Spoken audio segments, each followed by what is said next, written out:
Assalamualaikum warahmatullahi wabarakatuh. Yang saya hormati Bapak Ibu dosen penguji dan dosen pembimbing saya. Perkenalkan, nama saya Hafiz Barudin, NIM 2018-017-027, Prodi Akuntansi, Fakultas Ekonomi. Pada kesempatan kali ini izinkan saya menyampaikan hasil penelitian saya yang berjudul Pengaruh Literasi Keuangan dan Ajaran Telinga Terhadap Perilaku Keuangan Mahasiswa. Latar belakang: perilaku keuangan ialah kemampuan seseorang dalam mengatur keuangan sehari-hari, mencakup perencanaan, penganggaran, pemeriksaan, pengelolaan, pengendalian, serta penyimpanan dana buat masa depan.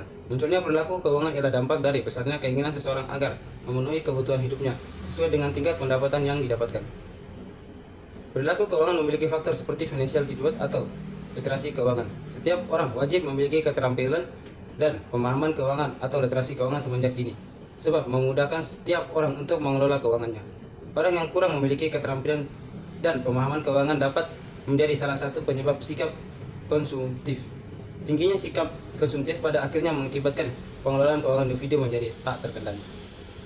Selain itu, faktor yang dapat mempengaruhi perilaku keuangan mahasiswa yaitu ajaran telinga. Telinga adalah suatu konsep ajaran yang dicetuskan oleh Bapak Pendidikan, yaitu Ki Hajar Dewantara, terdiri dari ngerti, ngerasa, ngelakoni. Memiliki makna seseorang yang memiliki pengetahuan perihal suatu hal, maka orang itu wajib memiliki rasa ingin membuat hal yang sinkron menggunakan pengetahuan yang dimiliki, serta orang tadi wajib menjalankan dengan perbuatannya.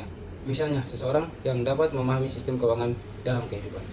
Selanjutnya, rumusan masalah. Dalam penelitian ini terdapat 3 rumusan masalah. Yang pertama, apakah pengaruh literasi keuangan berpengaruh terhadap perilaku keuangan mahasiswa di Universitas Djana Wiatata Mahasiswa? Dan yang kedua, apakah pengetahuan ajaran telinga berpengaruh terhadap perilaku keuangan mahasiswa di Universitas Djana Wiatata Mahasiswa? Dan yang ketiga, apakah literasi keuangan dan ajaran telinga berpengaruh secara simultan terhadap perilaku keuangan mahasiswa di Universitas Djana Wiatata Mahasiswa? Selanjutnya, tentang kerangka berpikir.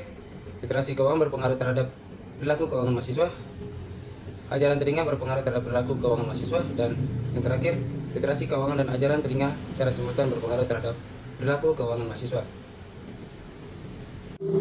Selanjutnya, metode penelitian. Yang pertama, sifat penelitian adalah kuantitatif. Selanjutnya, populasi. Populasi dalam penelitian ini terdiri dari mahasiswa Fakultas Ekonomi Universitas Djana Wiatata Mahasiswa angkatan 2020 dan 2021. Sampel. Teknik pengambilan sampel dalam penelitian ini adalah data langsung atau data primer. Pengambilan sampel ini menggunakan teknik non-probability sampling, yaitu teknik pengambilan sampel yang tidak diberikan kesempatan yang sama bagi setiap elemen atau anggota populasi yang dipilih sebagai sampel. Yang terakhir, sumber datanya adalah data primer. Yang selanjutnya, pengumpulan data. Teknik pengumpulan data dalam penelitian ini menggunakan kuesioner. Selanjutnya, pengelolaan data. Dalam pengelolaan data ada beberapa menggunakan pengujian. Yang pertama, uji kualitas data. Yang kedua, ada uji asumsi klasik. Dan yang terakhir, ada uji analisis data. Selanjutnya, hasil penelitian. H1. Hasil pengujian hipotesis uji T menunjukkan T hitung untuk literasi keuangan sebesar 4,251 lebih besar dari T tabel, yakni 1,66023, dan nilai signifikan sebesar 0,000 yang lebih kecil dari 0,05. Hal ini dapat disimpulkan bahwa literasi keuangan berpengaruh terhadap perilaku keuangan mahasiswa, sehingga hipotesis H1 dalam penelitian ini yang mengatakan literasi keuangan berpengaruh positif terhadap perilaku keuangan mahasiswa diterima. Selanjutnya, H2. Hasil pengujian hipotesis uji T menunjukkan T hitung untuk ajaran telinga sebesar 4,999 lebih besar dari T tabel, yakni 1,66023, dan nilai signifikan sebesar 0,000 yang lebih kecil dari 0,05. Hal ini dapat disimpulkan bahwa ajaran telinga berpengaruh terhadap perilaku keuangan mahasiswa, sehingga hipotesis H2 dalam penelitian ini mengatakan ajaran telinga berpengaruh positif terhadap perilaku keuangan mahasiswa diterima.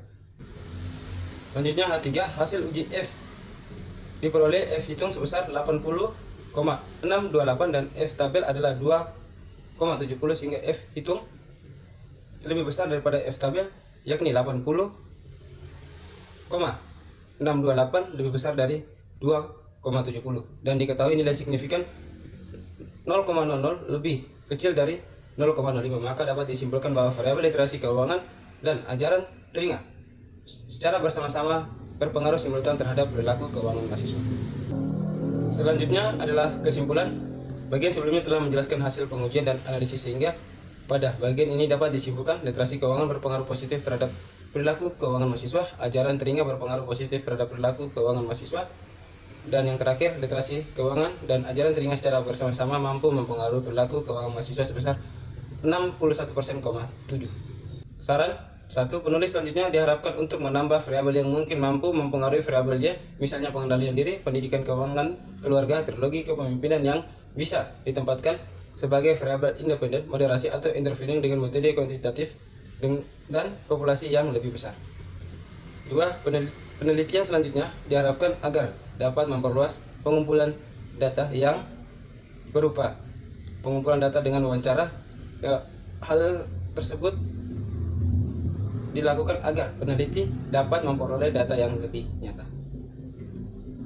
Sekian dan terima kasih. Salam dan bahagia. Saya Hafiz. Assalamualaikum warahmatullahi wabarakatuh.